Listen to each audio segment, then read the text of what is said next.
முகத்தை திரைமறைவில் ஒளித்து வைப்பதே நம்மா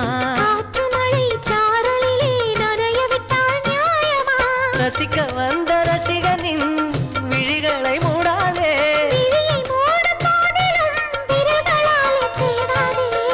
சிலையில வீடு கட்டவா சேர்ந்து வசிக்க ஜன்னல் வச்ச ஜாக்கெட் போடவா